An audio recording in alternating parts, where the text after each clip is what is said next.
Good morning my dear students. आज हम कक्षा 12 में चैप्टर 5 का इको के अंदर सापेक्ष गरीबी के बारे में पढ़ेंगे। किसके बारे में पढ़ेंगे डियर स्टूडेंट? सापेक्ष गरीबी के बारे में पढ़ेंगे। जैसा कि आप देख रहे हैं कि सापेक्ष गरीबी निरपेक्ष गरीबी की संकल्पना में आधारभूत न्यूनतम आवश्यकताओं को संतुष्ट करने के लिए आवश्यक न्यूनतम उपभोग खर्च को ध्यान में लिया जाता था।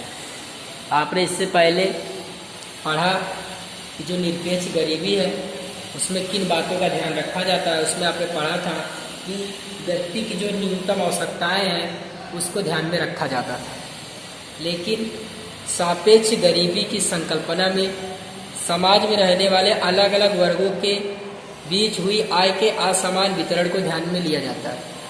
यानी सापेक्ष गरीबी में उस बात का ध्यान रखा जाता है कि समाज में अलग अलग वर्गों की आय क्या है उसकी तुलना करके सापेक्ष गरीबी निकाली जाती है।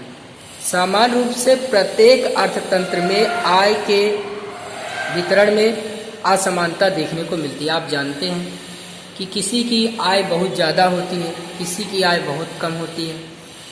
तब कम आय वाला वर्ग अधिक आय वाले वर्ग की तुलना में सापेक्ष गरीब कहलाएगा।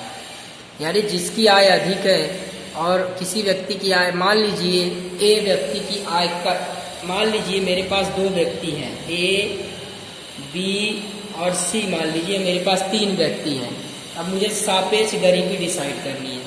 मैं यहाँ मान के चलता हूँ ए की आय है 30,000 रुपया। कितना डी स्टूडेंट? 30,000 रुपया। बी की आय है 20,000 रुपया और सी की आय है 10,000 रुपया। तो अगर हम तुलना करें तो ए की तुलना में बी की आय का मतलब इसका मतलब ए की तुलना में बी गरीब है, बी सापेक्ष गरीब है। अगर हम बी और सी की तुलना करें तो बी की तुलना में सी सापेक्ष गरीब है। तो उम्मीद है आपको इतना समझ में आया। इसका क्या मतलब है कि अगर सापेक्ष गरीबी में समाज के वर्गों में जो आय है उसको ध्यान में रखा जाता है। इसका ये मतलब है कि अगर जिसकी आय, मान लीजिए मैंने ए की आय बताया 30,000 और बी की आय बताया 20,000, तो इसका मतलब है कि ए की तुलना में बी सापेक्ष गरीब है। तो उम्मीद है आपको सापेक्ष गरीब की परिभाषा समझ में आई होगी। चलिए अब हम आगे देखते हैं। सापेक्ष गरीबी के अध्ययन हेतु समाज के लोगों को अलग अलग आय वर्गों में विभाजित करके आय के वितरण की असमानता के संदर्भ में अध्ययन किया जाता है। यानी समाज को अलग अलग वर्ग में बांट दिया, जैसे कि अधिक आय वाले, कम आय वाले, मध्यम आय वाले, नहीवत आय वाले, ऐसे वर्गों में डिवाइड कर दिया जाता है। सापेक्ष गरीबी समाज के अलग अलग आय वर्गों की आय के स्तरों में अंतर दर्शाता है। सापेक्ष गरीबी यह बताता है कि समाज में सभी की आय एक जैसी नहीं है, सबकी आय अलग अलग है। कोई किसी की आय ज़्यादा है तो किसी की आय कम है। भारत के लिए अब ऐसा तर्क दिया जाता है कि तेजी से विकास कर रहे देश के रूप में गरीबी का अध्ययन गरीबी रेखा के बदले सापेक्ष गरीबी और आय के असमान वितरण के संबंध में होना चाहिए। यानी विशेषज्ञ ऐसा कह रहे हैं कि भारत तेजी से विकास कर रहा है, लेकिन भारत में अब गरीबी का अध्ययन निरपेक्ष नहीं सापेक्ष गरीबी के रूप में होना चाहिए। क्योंकि हमारे देश में आप देख रहे हैं कि अमीर और अमीर होता जा रहा है, गरीब और गरीब होता जा रहा है। इसका मतलब है कि एक वर्ग की आय लगातार बढ़ रही है तो दूसरे वर्ग की आय में कोई फर्क नहीं पड़ रहा है। इसका मतलब है कि भारत देश की गरीबी को मापने का सर्वश्रेष्ठ तरीका है सापेक्ष गरीबी। एक काल्पनिक उदाहरण द्वारा सापेक्ष गरीबी की संकल्पना को समझ सकते हैं। माना कि किसी एक देश की जनसंख्या में 5 आय समूह हैं। देखिए 5 आय समूह दिया है। समूह 1 जिसकी आय कितनी है? 0 से 30,000 है। समूह 2 30,000 से 1 लाख है। समूह 3 1 लाख से 3 लाख है। समूह 4 3 लाख से 10 लाख है। समूह 5 10 लाख से अधिक है। तो इसका क्या मतलब है? इसका यही मतलब होगा कि आप देख सकते हैं कि ऊपर के समूह में समूह 2 में समाविष्ट वर्ग की आय, समूह 2 की आय समूह 1 से अधिक है। इसका मतलब है समूह 1 समूह 2 के अपेक्षा सापेक्ष गरीब है। इसके अलावा समूह 2 की आय 3, 4 और 5 की तुलना में कम है। इसका मतलब है समूह 2 का जो व्यक्ति है वह 3, 4 और 5 के सापेक्ष में गरीब है, जैसा कि मैंने आपको समझाया। उसी तरीके से सापेक्ष गरीबी या आय की असमानता मापने के लिए सामान्य रूप से आय समूह की रचना में लॉरेंज वक्र या गिनी गुणोत्तर जैसी पद्धतियों का उपयोग होता है। इसको ध्यान रखिएगा कि लॉरेंज वक्र और गिनी गुणोत्तर जैसी पद्धतियों का उपयोग आय की असमानता मापने के लिए होता है। उम्मीद है आपको इतना समझ में आया होगा। चलिए माय डियर स्टूडेंट, अब हमारा अगला टॉपिक है गरीबी के निर्देशक। निर्देशक का मतलब क्या होता है? निर्देशक का मतलब होता है गरीबी को बताने वाला। गरीबी के निर्देशक में आप देख सकते हैं गरीबी की कक्षा और उसकी संरचना दर्शाने वाली बातों को गरीबी का निर्देशक कहते हैं। यानी गरीबी किस प्रकार की है उसके अनुसार हम उसको डिवाइड करते हैं। देश में गरीबी को दर्शाने वाले विभिन्न तत्वों को गरीबी के निर्देशक के रूप में जाना जाता है। यानी जो ऐसे तत्व जिनके वजह से गरीबी को पहचाना जाए तो उसे हम गरीबी के निर्देशक कहते हैं। गरीबी और उनकी गरीबी के स्तर को पहचानने के निश्चित निर्देशक उपयोगी हैं, जिसके द्वारा गरीबी के निश्चित स्वरूप और प्रमाणों को जाना जा सकता है। गरीबी के निर्देशक में पहला निर्देशक है प्रति व्यक्ति नीचा घरेलू उपभोग खर्च। चलिए अब हम देखते हैं। देखिए, प्रति व्यक्ति घरेलू उपभोग खर्च में ये पहला निर्देशक गरीबी का, यानी एक वर्ष के दौरान परिवार द्वारा खरीदी गई वस्तुएं और सेवाएं।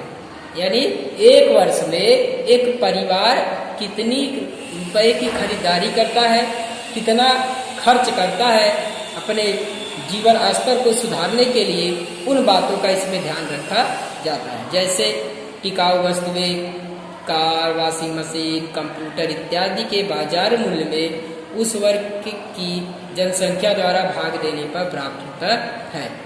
यानी कि एक परिवार एक वर्ष में कितना नकदी अपनी आवश्यकताओं को पूरा करने के लिए खर्च कर रहा है, इसी को कहेंगे प्रति व्यक्ति नीचा घरेलू उपभोग खर्च। प्रति व्यक्ति उपभोग खर्च देश में रहने वाली लोगों की जीवन जरूरत और सुख सुविधा देने वाली वस्तु और सेवाओं की प्राप्ति दर्शाता है। कहने का मतलब है अगर प्रति व्यक्ति उपभोग खर्च अधिक है, इसका मतलब है लोग अधिक सुख सुविधा वाले साधन खरीद रहे हैं और अपने जीवन को सुख समृद्धि बना रहे हैं। लेकिन यदि प्रति व्यक्ति उपभोग खर्च कम है तो इसका मतलब है कि वहाँ पर लोगों का जीवन स्तर नीचा है, जीवन की गुणवत्ता अच्छी नहीं है। विकासशील देशों में विकसित देशों की तुलना में प्रति व्यक्ति उपभोग खर्च बहुत कम है। क्यों कम है? इसका कारण है कि विकासशील देशों में प्रति व्यक्ति आय ज़्यादा है। आय ज़्यादा है तो खर्च भी ज़्यादा होगा, लेकिन यहाँ पर प्रति व्यक्ति आय में कम होने से यहाँ पर गरीबी का प्रमाण ज़्यादा दिखाई देता है। आप देख सकते हैं कुछ देशों के नाम दिए हुए हैं यहाँ पर, मैं आपको बताता हूँ। देखिए आप यहाँ पर यूएस दिया है। यूएस में देखिए 31,469 यूएस डॉलर एक वर्ष का प्रति व्यक्ति उपभोग खर्च है। यूके में देखिए 25,000 है, जापान में 22,000 है, पाकिस्तान में 603 है, चीन में 1420 है, भारत में 725 है। यानी देखिए जैसे जैसे प्रति व्यक्ति आय घट रही है वैसे वैसे उपभोग खर्च भी घट रहा है। यानी कि यहाँ से अनुमान लगा सकते हैं कि यूएस में प्रति व्यक्ति उपभोग खर्च अधिक है, इसका मतलब वहाँ गरीबी का प्रमाण कम होगा। तो देखिए उपयुक्त जानकारी के अनुसार भारत में वर्ष 2005 में स्थिर भाव 2014 में प्रति व्यक्ति घरेलू उपभोग खर्च 725 है। 2014 का आंकड़ा है। और देखिए किसका आंकड़ा है? विश्व बैंक का आंकड़ा। आप ध्यान दीजिए ये आंकड़े कौन प्रति व्यक्ति नीचा घरेलू उपभोग खर्च कौन जारी करता है? तो वर्ल्ड बैंक जारी करता है। इस बात को आपको ध्यान में रखना है। तो उम्मीद है इतना आपको समझ में आया होगा। अब देखिए स्टूडेंट, इसी में अगला है कुपोषण का प्रमाण। अगला निर्देशक क्या है? कुपोषण का प्रमाण। कुपोषण है क्या?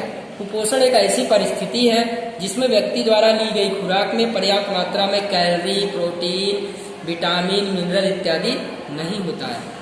यानी अगर ये चीजें ना हो तो कुपोषण है। भारत में कृषि उत्पादन अधिक होने के बावजूद भी नीची प्रति व्यक्ति आय और आय का असमान वितरण होने से कम आय वाले वर्ग को पर्याप्त भोजन नहीं मिल पाता। भारत में कृषि विकास तो हुआ है, हम कहते हैं हम अनाज के मामले में स्वनिर्भर हो गए हैं, लेकिन क्या 25 से 30 करोड़ गरीब लोग जो भूखे पेट सो जाते हैं, तो अगर उन्हें हम भोजन पर्याप्त मात्रा उपलब्ध कराए तो क्या हम स्वनिर्भर हुए? आप इस पर विचार कीजिएगा। जी नहीं। क्यों? क्योंकि भले ही हमने अनाज का उत्पादन तो कर लिया, लेकिन हमारे जो देश के लोग हैं उनकी आय नहीं बढ़ी है, तो वो उस अनाज को एफर्ट नहीं कर पाते, खरीद नहीं पाते, जिससे उन्हें भूखा रहना पड़ता है और वो कुपोषण के शिकार हो जाते हैं। चलिए हम कुछ आंकड़े देखते हैं। डियर स्टूडेंट, आप देख सकते हैं कुछ आंकड़े यहाँ पे दिए हैं कुपोषित व्यक्तियों का प्रमाण प्रतिशत में। आप देख सकते हैं यहाँ पर कि यहाँ पर 1990 और 92 का एक आंकड़ा दिया हुआ है, जिसमें कुपोषित व्यक्ति भारत के अंदर 23.7 थे। 2002 में 17.5, 2005 और 7 में 20.5, 2010-12 में 15.6, 2014 और 16 में 15.2। तो देख सकते हैं आप उपरोक्त तालिका में आप देख सकते हैं कि भारत में कुल 23.7% आबादी जो थी कुपोषण की शिकार थी। इसके बाद क्रमशः 17.5, 20.5, 15.6 हो गया। अब देखिए, इसको आर्थिक सर्वे 2015-16 में बताया गया इस आंकड़े को। विश्व खाद्यान्न सुरक्षा परिस्थिति के अनुरूप 2015 में फाओ फूड एंड एग्रीकल्चर ऑर्गेनाइजेशन के अहवाल के अनुसार भारत में कुपोषित कम भोजन प्राप्त जनसंख्या का प्रमाण विश्व में दूसरे नंबर पर था, जो गरीबी को निर्देशित करता है। यानी भारत में क्या है कि कुपोषण का प्रमाण काफी ज्यादा है, जो गरीबी को सूचित करता है। उम्मीद है इतना आपको समझ में आया होगा। अब अगला टॉपिक है, इसी में अगला निर्देशक है अपेक्षित आयु और बाल मृत्यु। चलिए माय डियर स्टूडेंट, हम अगले टॉपिक की बात करते हैं, अपेक्षित आयु और बाल मृत्यु दर। आप अपेक्षित आयु जानते हैं कि जन्म के समय अपेक्षित आयु अर्थात नवजात शिशु कितने वर्ष तक जीवित रहेगा, ऐसी आशा रखी जाती है, तो उसे हम अपेक्षित आयु कहते हैं। देश में अपेक्षित आयु रखने निश्चित करने के लिए पर्याप्त पोषण युक्त आहार, स्वच्छता, पीने का पानी, स्वास्थ्य सेवा इत्यादि पर आधारित होता है। यानी जाहिर सी बात है कि अगर अपेक्षित आयु बढ़ानी है तो भोजन की सुविधा होनी चाहिए, स्वास्थ्य की सुविधा होनी चाहिए, इसके साथ साथ स्वच्छता होनी चाहिए, लिटरेसी होनी चाहिए। इससे क्या होगा? अपेक्षित आयु बढ़ सकती है। अगर जन्म के समय जीवन प्रत्याशा कम अगर कह दिया जाए कि कोई व्यक्ति जन्म के समय केवल 50 या 60 साल ही जीवित रहेगा, तो ऐसा जरूरी नहीं है। अगर इससे अच्छा स्वास्थ्य सुविधा मिल जाए, अच्छा भोजन मिल जाए, अच्छा वातावरण मिल जाए, तो क्या होगा? इसकी औसत आयु क्या हो सकती है? बढ़ सकती है।